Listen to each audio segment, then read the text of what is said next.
Thomas is here. I can hear you. Can you all hear? Yep.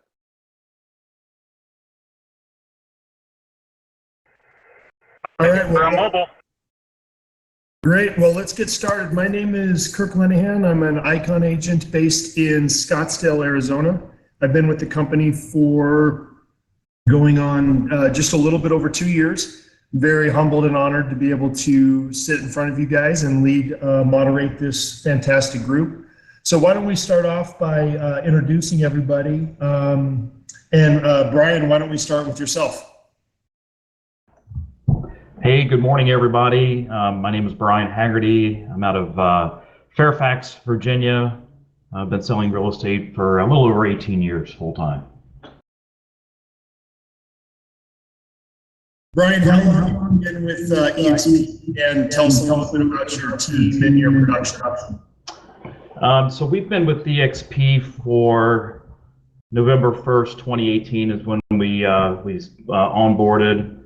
And we do about 50 transactions a year, and primarily it's just me, and I've got my wife who's also a licensed agent, Diane, and she does primarily a lot of our Facebook marketing. She also acts as a showing agent if I start to get a little busy on the listing side, and but it's a great business, and having this platform is fantastic. During the stuff that we're going through, it's just absolutely awesome. Thomas, how about yourself?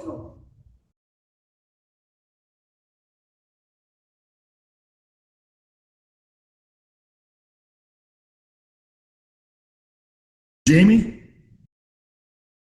Kirk is Hey, Kirk. Hey, Kirk. How are you?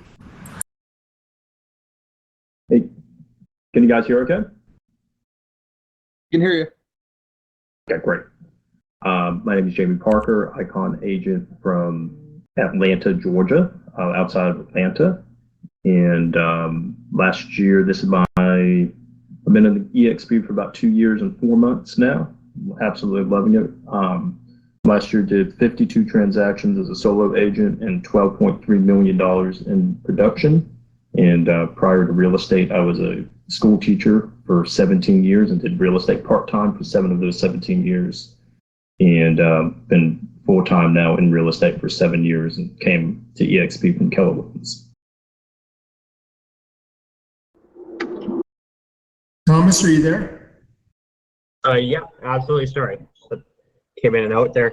Yeah, Thomas Calla. I'm a realtor here in Victoria, BC, Canada. I've been in real estate for almost 2 years now. I joined EXP back in October, so I've been a year and a half at EXP now. And production last year was 50 homes, over 550 GCI. This year we should hit between 80 and 90 homes. Awesome. All right, so let's start. First question I've got for you guys is it's gonna kind of follow up with what you guys just talked about. Obviously, all icons. What do you contribute your icon success to? How did you do this, and how long did it take you to reach the level of production that you're at now? Jamie, let's start with you, please. Sure. I think the biggest thing is mental mindset and consistency. Making sure that I'm doing the things that I need to do every day.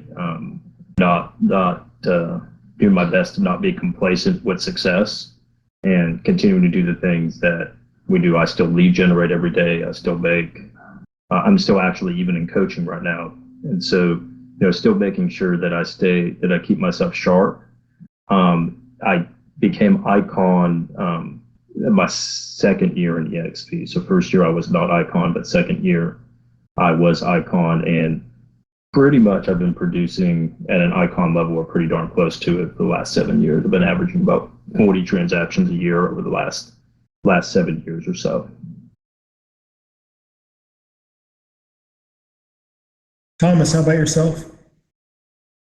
Definitely, I'd say persistence and resiliency has helped me kind of get the business to where it needs to be and where it has been. No matter how many doors have been shut in my face or how many people say no, just keep moving forward and stay positive. And just keep the production going and keep on the phones, keep on the door knocks, and do whatever it takes to keep your business moving forward. I Icon my first year in real estate and my first year at EXP, and if everything closes, we should Icon again this year.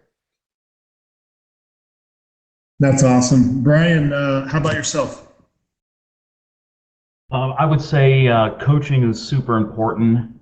We've been coached by the Mike Berry organization for about 16 years, and staying on schedule is a big thing, and sometimes it's super hard, because you always have the dogs that bark and the kids that just come, hey dad, I got a quick question, but that's all good. And but just staying on schedule, having accountability partners is super important for me.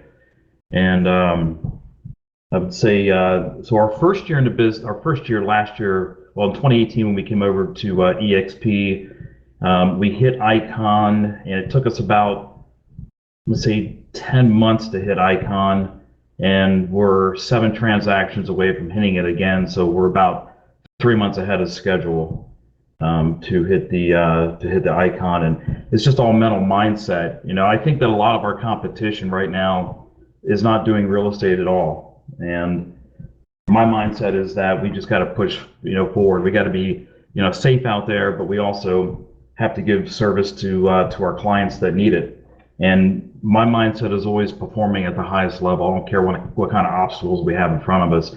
It's just to perform at the highest level and always outwork the other person.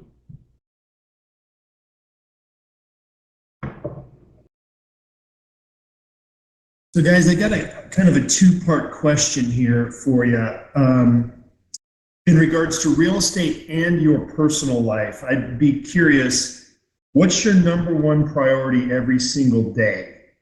So from not only a real estate standpoint, but maybe a personal standpoint to keep that balance. Brian? I would say probably the most important thing is to keep my beautiful wife happy. I mean, it's just doing what I plan out, and what I'm going to do is to always make sure that I act upon that. And one thing I've realized is sometimes if you get a little bit complacent, and I've got a business partner who's my wife,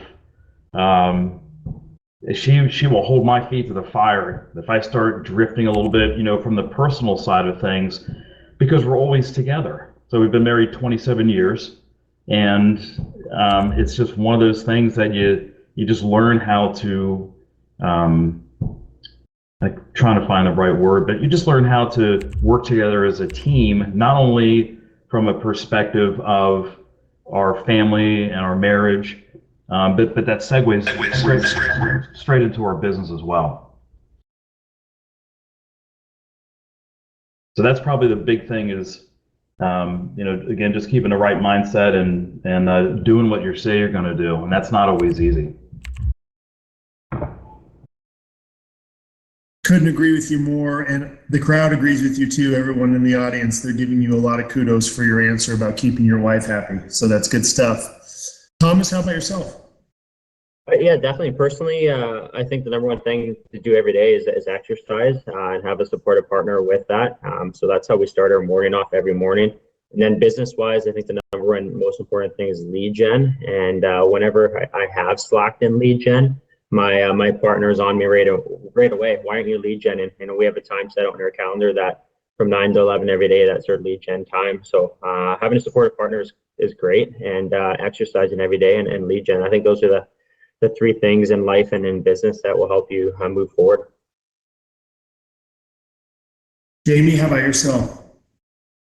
Well, I start each day with a quiet time each day. I mean, I think that is important for my mental mindset to be spiritually balanced before I start my day, before I go out to do business. And because if I start too late, then it gets away from me, and I can't take that time to focus on the spiritual perspective.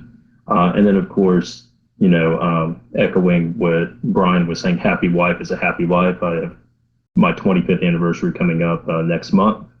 And so, just making sure that she's happy and making sure that I'm doing what I need to do for the family. I am the primary breadwinner for the family, and I two teenagers. My daughter's birthday's today. She's turned 14 today. And so just making sure I'm doing what I need to do to, keep them from a personal perspective in mind and raising them the right way and helping to keep them focused in addition to, moving my business forward and always making sure that, we have what we need.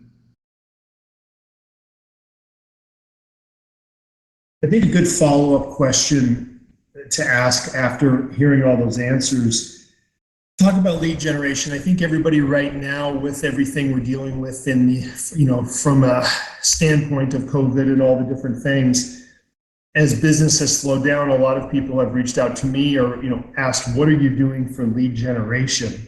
Obviously, we heard, one person say the realtors, our competitors, are not doing much. And so I'd like to hear from each of you. What are you doing now as the market has changed slightly in regards to lead generation, maybe differently than you were doing before, or is everything just the same? So give us kind of what your most effective lead generation tools or processes are. Thomas, let's start with you. Absolutely. Now with everything going on in the world, I think lead gen is more important. Instead of doing 2 hours a day, we bumped that to 3 hours a day. The first thing we did is we followed up with all our past clients and anyone I know. I started with them and then followed up, focused on that. Just opened up the conversation. From that, it gained us a lot of upcoming listings. People that want to move, want to sell in the future. A big portion of our business came from lead genning from a lot of door knocks and a lot of cold or warm calls. Following up with any leads, cold calling specific neighborhoods for just listed or just solds, and then expired and canceled listings has been a good chunk of our business. We focused on a certain price point here, and that's what we focused on. Around 900,000 is the homes that we want to list and sell, and from there, we just build our business model around that. And then, lastly, I think giving expert service to our clients that we, current and our past clients, has started to grow our referral-based business. Just because we haven't been in the business longer than 2 years, if we focus on treating our current and past clients well, that's going to bring us some additional business in the future. So, big thing for us is, like I said, door knocking, cold calling has been probably our number one, number two areas of success in producing business in the current and obviously in the future. Thomas, there might be an issue with your mic. You started to kind of fade out there towards the end. Brian, how about yourself? What would you say is your most effective lead generation tool maybe now, and are you doing anything different now versus 3 months ago? Yeah, so what we're doing is one of the things that my coach over at Mike Doerr's organizations is, he's always telling me that, you gotta stay in front of your past clients, and more than ever before, that's exactly what we're doing. And we're just calling in and just checking in with them, to see how their families are doing, and just checking in with them. I mean, it's pretty simple. And my coach told me this, which was pretty amazing, Kirk. He said, he goes, think about it this way, Brian. He goes, let's say that you don't call your past clients, and then once this pandemic passes, then you're going to call them and ask for business. He goes, you're going to look like the biggest schmuck in the world because you never talked to them and you didn't reach out to them, during the crazy times, which are kind of right now what we're going through. So I took that to heart and I started having conversations with our past clients, and my goal is just to talk to 10 a day. And sometimes I wouldn't get 10 done. And what I realized that most of these conversations go 15, 20 minutes, and it's crazy. But they're great conversations. And we kind of handpick a lot of these folks because we do some, and kind of the second phase into this is that we do some Zillow advertising. We spend about $4,000 a month with Zillow, and it's been really good for us. And a lot of the past clients that we're reaching out to have all given us 5-star reviews over the last several years. And I would say also one of the we're not doing this necessarily different, but we're also endorsed to local providers with Dave Ramsey's organization, and we've been part of Dave's organization for almost 9 years now. And so we get some great leads from his organizations. And that's kind of what we're doing. We used to do a lot of cold calling and doing the expired listings and withdrawn listings and canceled listings, which you can get there's tremendous opportunity, doing that type of lead generation. And I had a couple of my buddies who were super hardcore at it, and they got into some pretty serious legal trouble. And so we just decided, do we want to continue doing the expired listings and that type of stuff?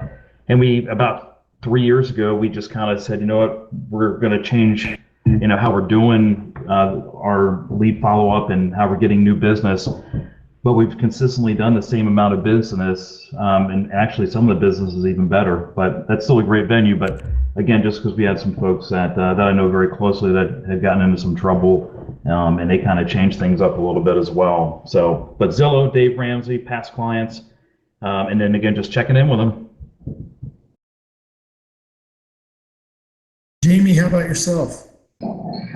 Yeah, Kirk, what I've, really gotten back to is really during this time, knowing that people are at home and me not being able to network and all the chamber events and all the things I normally would be doing and networking from that perspective. I am pretty consistently making sure KB Core tells you 10 people to talk to every day. I am making sure I talk to those 10 people every day, or at least attempt, either if I'm either giving a call or sending them a text. I also do that since life has changed a little bit during this time. Like I alluded to earlier, I did enroll in a group coaching class, and so one of the things that they were having us do, and this may help everybody, making sure you make 10 contacts every single day. If you do nothing else throughout the day, your whole goal should be 10 contacts. And, some people would say you need to do 20 or more. And that's fine. You do whatever you feel comfortable with. But for most folks, 10 is a fairly attainable number to be making those 10 contacts. That could be past clients. It could be your sphere of influence. It could be whoever. But, hey, who do you know who's thinking about buying or selling a house right now? Or even better yet, a lot of my conversation has been like, hey, I have people that can get you hand sanitizer, toilet paper, paper towels, rubbing alcohol. I have contacts for all of that. Just being a great resource for them during this time, and hopefully when all this ends, they'll remember that you are out there trying to help them. And I think, like what Brian was alluding to as well, just reaching out to your past clients, checking on them, making sure that they're okay. And then the other thing that we're also doing, I'm trying to get better at this, is doing a Facebook Live every single day. Whether nobody watches it or 7 people tune in live, but once it's on Facebook and it's on your page, it's out there forever as a live video. And so you'll see, one I shot last week or whatever, I've had 100, 150 people looking at it already. So, it's out there forever, and video is a great way. I did get a potential listing appointment. I did a video on iBuyers, and just, how all of our, in the Atlanta market, all the iBuyers were pulled out except for us. As far as I know, we're the only iBuyers still out there actually buying houses. Open Doors, Zillow, Knock, all the OfferPad, they've all pulled out. They've stopped buying houses, and even abandoning contracts. So, I did a little post on that, and somebody reached out to somebody I used to teach with, reached out to us from that, and we got a listing appointment. And she's still trying to figure out exactly what she's going to do, but was able to submit them an offer to Express Offers. Express Offers has been generating offers for me to send to them. So so those are some of the different things that I've been doing. On the social media stuff, 20 interactions every day. And there's different types of interactions you can do, whether leaving comments, whether sending private messages to people, adding friends, sharing. And our coaching group, they actually have a sheet that they gave us that we can print out. And so I've just been really super, super focused on making sure I fill out that sheet every single day. And believe it or not, for me personally, the social media part and doing 20 interactions on social media has been probably more challenging than making the calls. And I know that sounds weird. Well, how easy is it to make a comment? leave, but everything you're doing should be the comment. It's not just leaving a comment, but it's furthering the relationship with that person. So whatever comment you're leaving shouldn't just be like whatever. It should be something that's going to help, that's going to bring value to that person and further the relationship. So that, for me, that's been a little bit more challenging. I see some comments. Is Sean Kokoska with Icon Coaching. So that's a coaching group that meets every Tuesday. I think we're on week number 12 or 10, 11, 12. I think we're on the 12th week coming up here. So yeah, I started in I found out about it in about week 5. So had to play catch up through the first 4 weeks, but just tuning in every week and being around like-minded people to move forward, and getting his expertise in the business and just keeping us going. So that's what I got. That's really, really good stuff. And it's interesting as you listen to the 3 icons. They all do things a little differently, but it's the same common theme, keeping in touch with your clients. One thing that I did when the pandemic started is I reached out to every single past client that I'd had, whether it was email, text, or phone call, talked to them. And then last week I sent out a handwritten letter. I wrote a handwritten note to every single past client. I put a $5 Dutch Brothers gift card in the letter. I didn't put my business card. It didn't say anything about real estate. It basically just said, I hope you're well. If there's anything I can do in your life to help you, please let me know.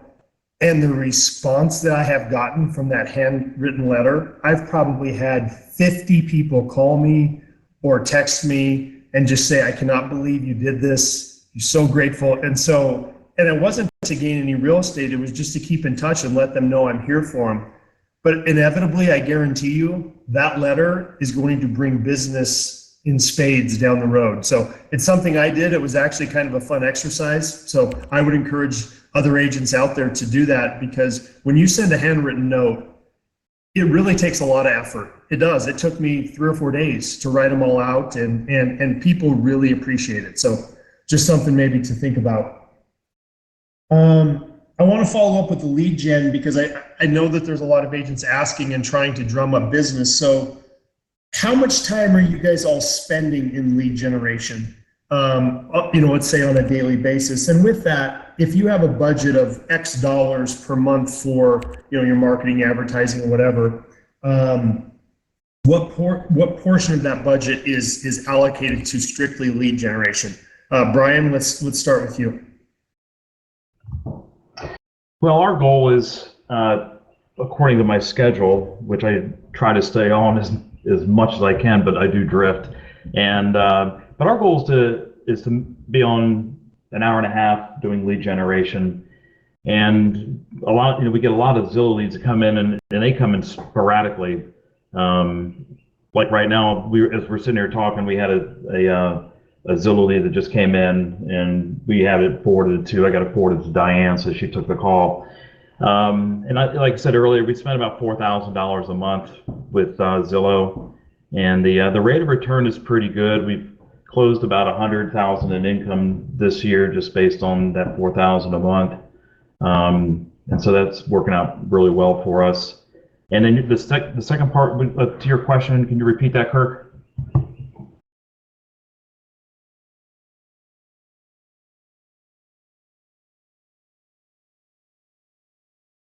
Kirk, can you hear me? Yeah, let's just, the second part of the question was, if your monthly marketing budget is $10,000, how much of that's allocated towards lead gen specific? Well, our budget's $4,000 a month, and 100% of that is that's our budget, $4,000 a month. That's it. But we do have the slight edge because we've been in the business for so long. And it's like the other icons were saying just a few minutes ago, reaching out and picking up the phone. I mean, that's the best business you can get, is when you're not buying it. It's not costing you any money to pick up the phone and talk to your past clients. But one thing I realized is that normally, like right now, because we're, going through what we're going through, it's very easy to call your clients and check in with them, and you're not necessarily asking them for business, but if the conversation kind of goes in that direction, I'll go after the opportunity.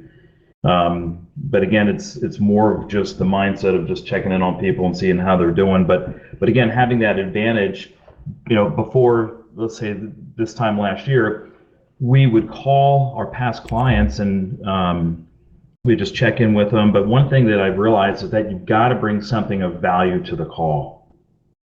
Because if you call them up and go, hey, it's Brian, with EXP, hope you're doing well. Hey, I just had a quick question. Who do you know that needs to buy or sell real estate? Yeah, I mean, it's kind of a salesman pitch call, and we're all great salespeople, but I don't want to be that sales guy. I want to be the sales guy that actually really cares about people, and that's kind of how we built our business over the years. So, and if you're new to the business, or you're a newer agent, you've only been in the business for a few years, make sure you're really understanding the KB Core CRM, because it's like anything else. That CRM it's all based off the accumulation effect. Especially if you're a newer agent, you want to put as much detailed information about your buyer or your seller, husband, wife, partners, whoever. You want to put everybody in there and make sure the information is accurate. So when you do go to call on them, you've got accurate information. And as you progress as your career and your business progresses forward into the future, you're going to be so thankful that you had a database that you actually paid attention to. I didn't pay attention to my database when I first got into the real estate business. The reason why, I was always looking for the next transaction.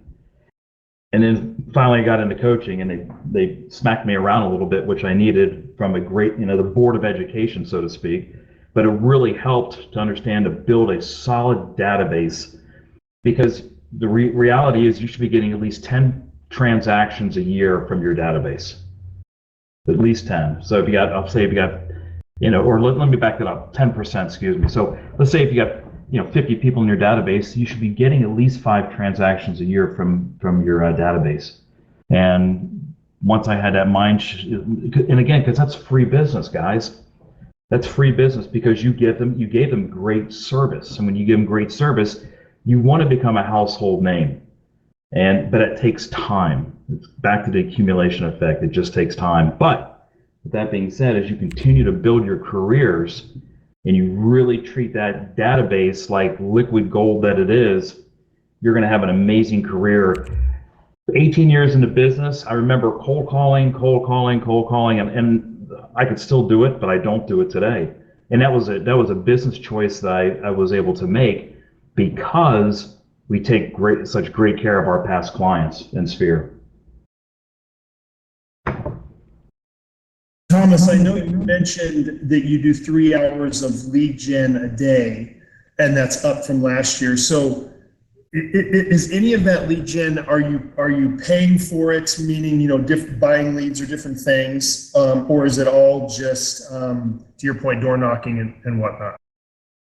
Definitely, Kirk. I'll elaborate on that. So a great mentor of mine when I first started in the business taught me to always lead with revenue and not expenses. So probably for the first 4 to 5 months in the business, I didn't spend any money on online advertising or Google ads or Facebook ads. I did the stuff that's free, like I said, the cold calling, the door knocking, and using KV Core. The squeeze links in KV Core have been great for me. That's where a lot of my online buyer leads come from. We focus heavily on listings. My goal is to have 85% of my business listing-based business, and the more listings you have, the more buyers you naturally get using squeeze links to promote your advertising. So for us, for online spend, we spend $500 a month on Google Ads, mainly just to promote our website. We don't spend maybe $100 on Facebook ads just to boost or promote a specific video that we've done or a specific listing. Besides that, a lot of our spend on advertising is mainly to promote our listings. So we have a farm that we focus on. It's 15,000 homes in a specific neighborhood where the average price point is about 900. We do a lot of listings in that area. So we do a lot of just listed postcards and just sold postcards. The just listed postcards, I put that expense on a listing expense because you're promoting your listing. So a lot of our business is focused around getting more listings, and the more listings you have, naturally you're going to get buyers from it. So we're under about $2,500 a month right now on spend. That's to obtain buyers and sellers. Like I said, postcards, magazines, and Google Ads. A lot of our advertising comes from, a lot of our leads come from, they're free, using the KV system and the squeeze links. I think that the biggest thing I've learned in just being a realtor under 2 years, probably the first 6 months, I didn't use the CRM or a database at all, or really to my advantage. I had my leads come into my CRM, but it definitely didn't follow up as I should. I think that's the biggest learning curve, especially if you're a new agent, is follow up when you said you will, and when they're thinking of selling in 6 months, follow up in 3 months, and then just consistently follow up. We've changed our CRM to modify it now. We have a hot prospect, so anyone that's looking to make a move in the next 30 days, we make sure that we touch base with them 1 to 2 times a week. Then we have another category, which is a warm lead, so 30 to 60 days. We make sure we touch them at least 3 to 4 times a month, whether it be a newsletter, or a call, or an email. And then we have a nurture, which basically it's 3 months to 6 months, and then we kind of filter from there. So the last 6 months we've been really using our CRM, getting everything in there, and making sure we talk to a lot of people. And we've seen a lot of business come from just touching base with clients in our database. That stuff, that's free. It just takes time that you got to do. Every time we do a new YouTube video, like 3 tips for buying a home or selling a home, we fire it out to everyone in our database. So that's another way of reaching out to your clients. So we don't do a lot of spend to get leads. A lot of it is free stuff that everyone should be doing because it's simple and easy. So that's where a lot of our portion of our business is coming from. Yeah, that's good stuff. That's awesome. Jamie, how about yourself? Yeah, my goal, every day, as far as the amount of time spent on lead gen, is to make it through my contact sheet. To make it through at the bare minimum, because you do get busy with appointments and other things. I am primarily a solo agent. I do have a virtual assistant that does my contract to close work. I have a girl that puts in my listings. But my primary objective every day is to get through that contact sheet. So it's really however long it takes me to get through the sheet, to be honest with you. It could, I've had very little time this morning to make contacts, and I'm already through 4 out of 10 already. So that's the amount of, as far as a time perspective. I want to make sure I do at a bare minimum those 10 contacts every day. And most days I'll do 14 or 15 because people end up calling you. It's not always you just end up calling them. I've already had 1 or 2 this morning that have called me out of that 4. Half of my 4 this morning have been people calling me. So I want to make sure that I fix that, that I make sure that I do that every single day to get through that sheet. And then I use those sheets. If anybody is a hotter prospect, I'll highlight. I have an orange highlighter, and I'll be able to go back through the sheets. So maybe I want to switch it up today. Maybe I don't want to go to KV Core first. Maybe I want to go back and see who I need to follow up with from maybe a month ago, who I had highlighted from a month ago on my contact sheet, or 2 weeks ago, or 3 weeks ago. Make sure I'm doing the appropriate follow up with those folks, and make sure I'm not leaving anybody behind. We all know that we've all been guilty of leaving people behind. We could have had more business had you just done the follow up properly. So. And as far as the second part of your question, as far as from a marketing budget, I don't really spend very much at all on marketing. I do, and I'm kind of on the fence with this. We do like a magazine that goes out, like a lifestyle magazine. I think it's called American Lifestyle Magazine, that goes out like 6 times a year to your clients, to your people that you've already closed on, if I put their addresses and stuff in there. And I've kind of backed that down because honestly, it starts to get pretty expensive. It's $3 an issue times, at this point we have hundreds of past clients. And to do that 6 times a year, honestly, I have not seen huge, the kind of return I would hope to see on it. But what I have seen the return on it is by having those extra magazines with my picture on. As soon as I use those, whenever I go the first interaction with a seller or a buyer, I hand them a copy of the magazine. So that just gives you validity. They see your picture on it. Oh my gosh, you do a magazine. You publish a magazine. So that's one of the things that I do. That's probably a little bit more on the expensive side. I've cut back to probably only sending out like maybe 40 or 50 every other month, as opposed to sending them to everybody, because I just, again, haven't really seen, my past clients are not getting tons of calls by sending them a magazine. So there are other more effective ways to do that, I think. So it's a great touch, but I do that. Zillow in our market, and just, I don't know if I think we're one of the pilot markets in Atlanta. Last year I did 8 transactions off of Zillow. It was really good. I was spending $500 a month on Zillow last year. This year, as of the end of November, the middle of November, they switched to what's called Flex. So Zillow no longer charges us any money to do leads, and they've gone to more like an city type format where they take a 35% referral fee. And that is a fluctuating referral fee. So the more business you do with them, I think the referral fee actually will go down the more that you close with them.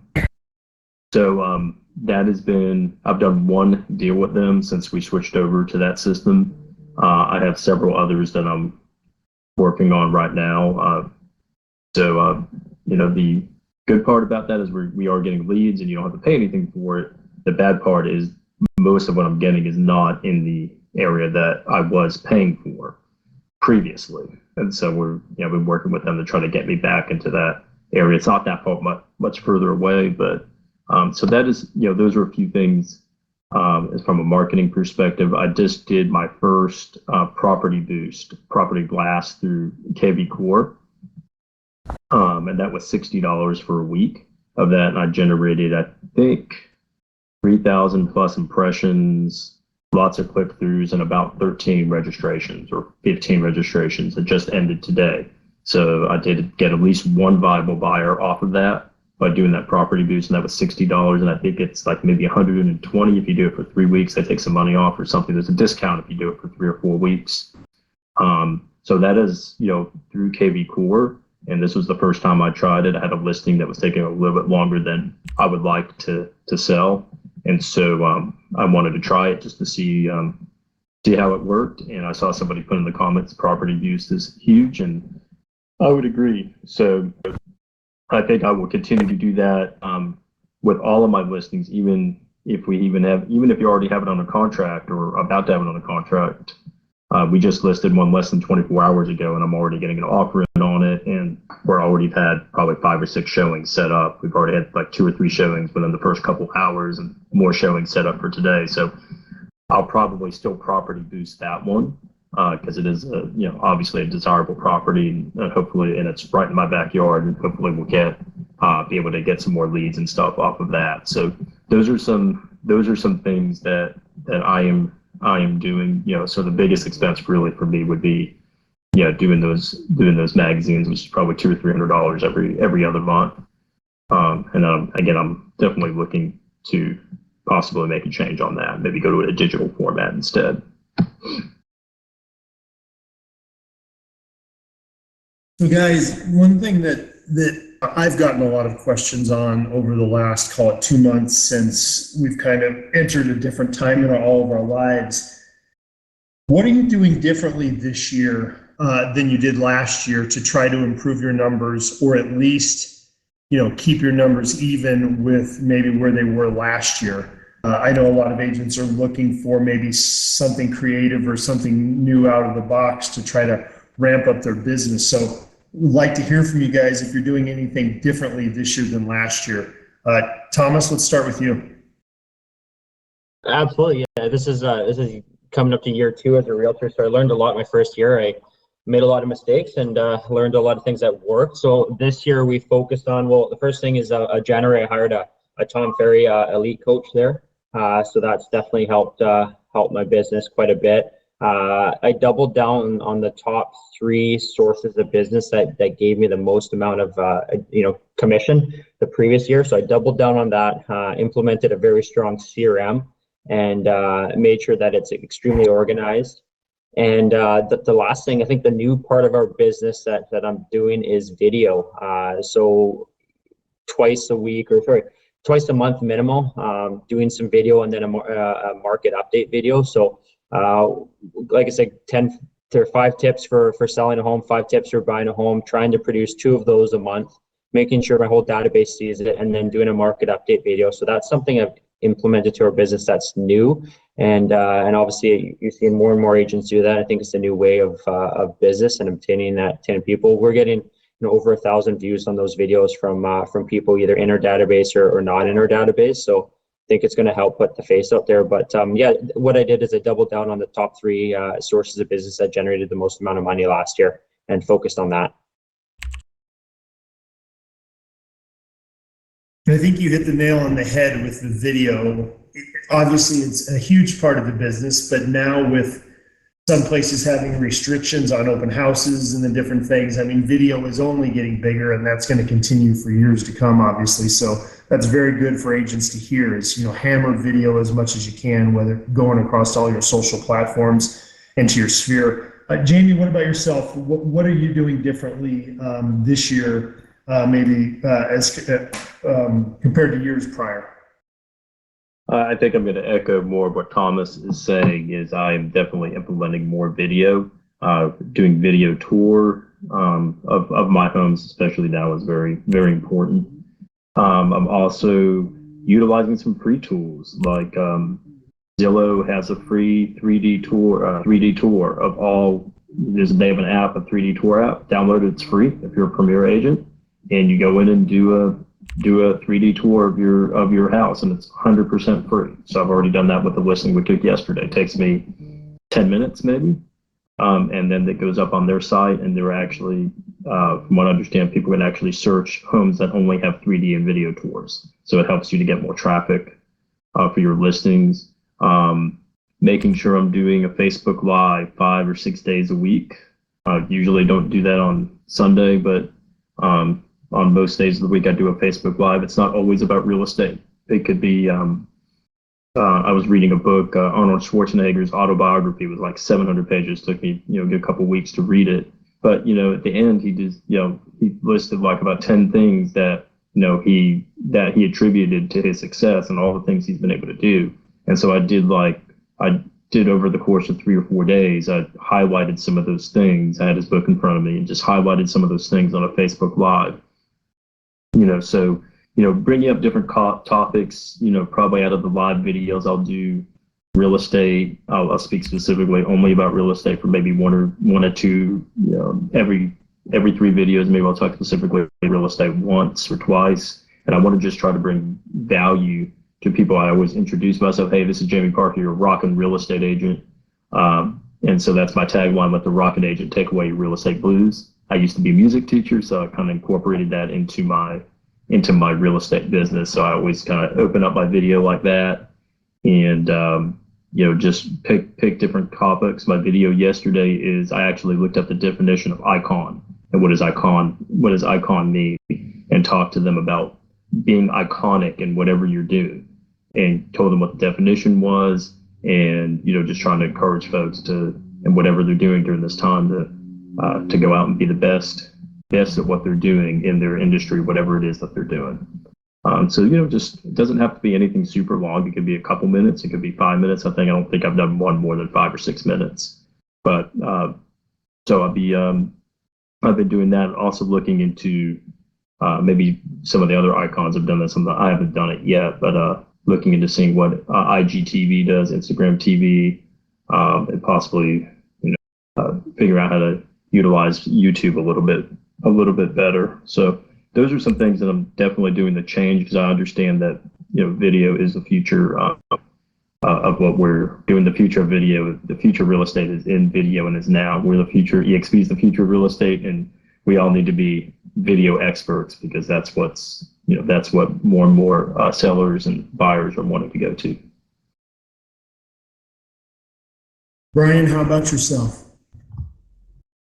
You know, just listening to Jamie and Thomas, I mean, what they're saying is it's awesome. It's accurate and it's awesome. We've started doing more and more videos, and my 15-year-old son, he does all the editing because he does a bunch of editing for, his airsoft stuff. And I said, you know what, that's not my gift, and I pay him $25 for every video that he does for us. And so that way he's got some financial incentive. And just one thing that, we're focused on is making sure that when we do these videos, you have fun with it, bring something of value. I think Jamie, you just said that again, and that's absolutely right, is bring something of value to the video. And, one of I think probably the top thing that I focus on, Kirk, is ICON. Because it's just a mindset that I have, is that I'm not going to miss that goal. I don't care whatever it takes. And even the dog agrees. And but it's just one of those things where ICON's that important, and it's just a goal that we hit, and nothing will stop us. It makes no difference. We're going to hit that goal. And bringing videos and things like that, just like again Thomas and Jamie were saying, is that's so important to do it. But you got to do it consistently. That's the key. And that's one thing that, I'm glad I've got Diane that can help me out with that, and my son as well. So, but consistency, and that's it. Well, it's interesting.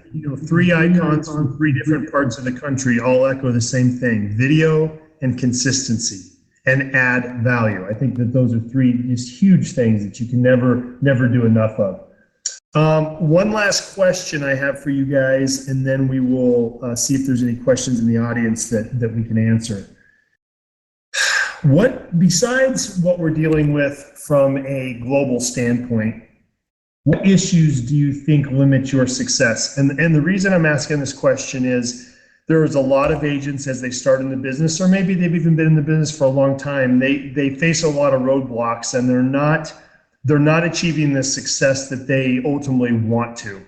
So what do you guys think has issues that limit your success, and how did you overcome that? Brian, let's start with you. I would say the probably the number one thing that gets in my way of not being more successful is, we talked about, scripts and dialogues, and understanding what to say to, or not what to say, but what to ask sellers and buyers, as opposed to, you get a Zillow call, hey, I want to go out and see this house right now. It's like, whoa, let's back it up a little bit.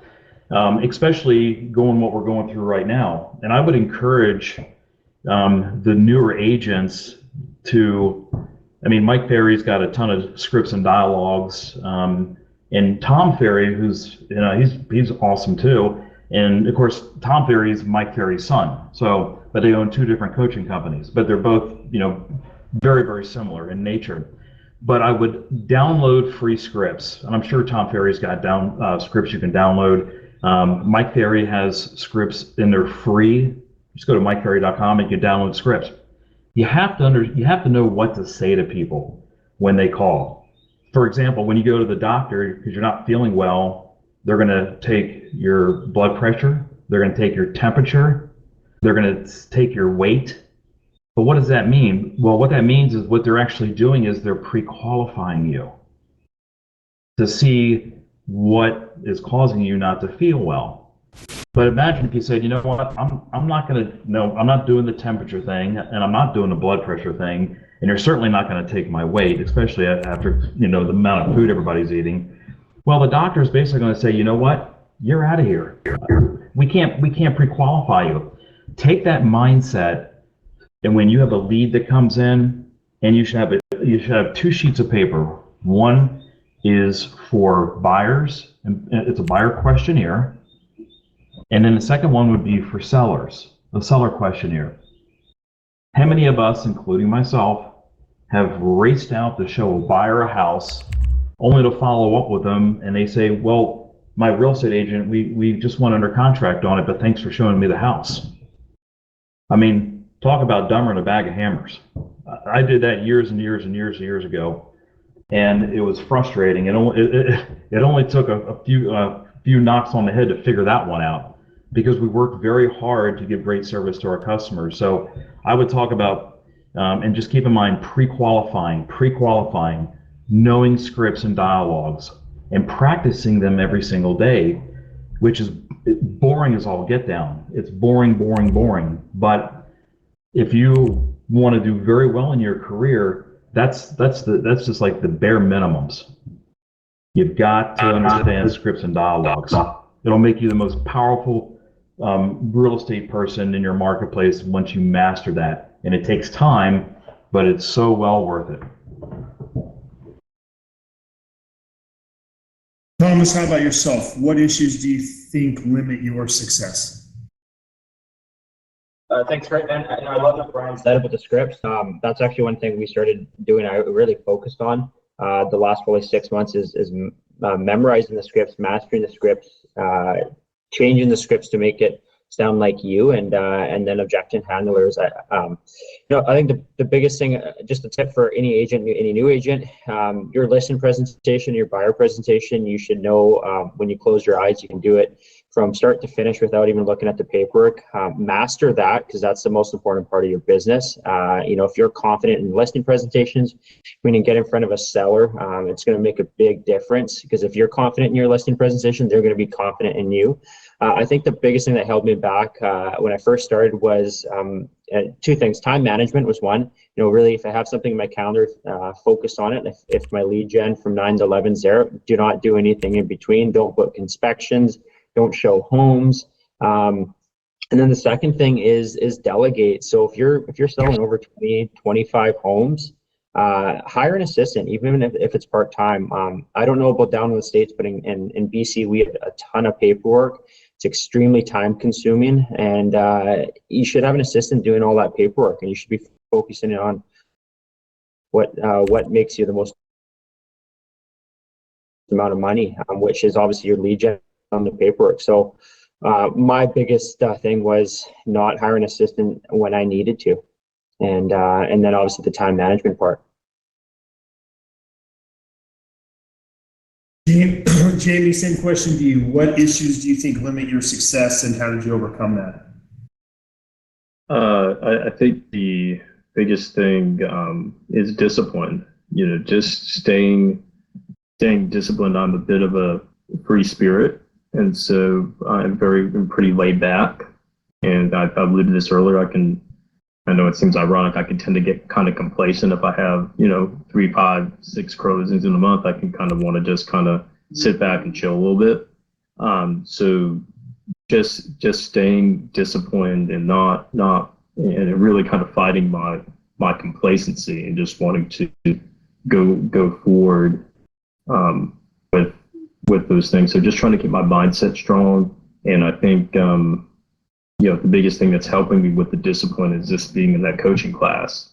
Even though it's not a one-on-one coaching class, but just being in that class is just helping me to keep my focus where it needs to be. Because no one wants to, Sean is not going to come ask me what I did last week. It's not that kind of coaching class. But just the fact to know that every Tuesday I've got to show up at 1 o'clock, and knowing that they're going to be talking about, did you do your homework last week?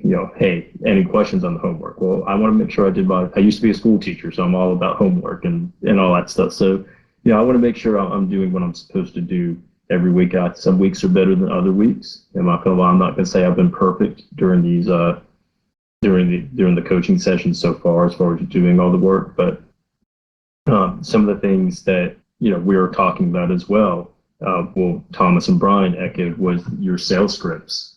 And there's a reason why those scripts work. There's different languages, and if you're not familiar with NLP, a lot of those sales scripts have NLP in it. So one of the things early on in my real estate career is you need to be a sales athlete. What does an athlete do? They train and they work out, and they do the things they need to do to be successful. I remember those who are familiar with Jerry Rice, his training regimen was unbelievable. Most NFL players could not keep up with his training regimen, the way he did it. And how he got his good hands was when he was growing up, his dad was a bricklayer, and his dad would actually toss him bricks. That's how he learned how to catch just about anything, because he had to catch the bricks, otherwise they'd break, and then he'd get in trouble. So just the regimen and the discipline of the scripts that they can help provide you. Find a script partner. Find someone to partner with. Find somebody that you can talk to about doing those scripts. That has not been, I'm not going to lie to you, that's not been the thing I've been the most strong with. I have my scripts. I have what I'm going to say. I already know what I'm going to say because I've been doing it for so long. But it certainly won't hurt even now for me to go back and have a partner to practice with. I know there's an agent in our coaching group in Tennessee that we've been friends for a long time, and we're talking about, we keep talking, we haven't actually done it yet, but we keep talking about, having script sessions with each other and just making sure that we're brushing up on those scripts with one another to kind of keep each other sharp. Well, guys, I can tell you that today that was some very powerful stuff. I've got a list of things that I've taken away from what you have said that I'm going to try to implement in my business. So I want to thank you guys. We're out of time, but I want to thank all of you on the panel. And I hope that everybody in the audience took the information to heart and will use some part of that and implement it into their business. And I also just want to say, everybody stay safe and healthy. Everyone's going to make it through this, and we're going to be stronger on the other side. So thanks for your time. I really appreciate the opportunity to moderate, and I hope you guys all have an awesome week. Thanks, Kirk. Thanks, guys.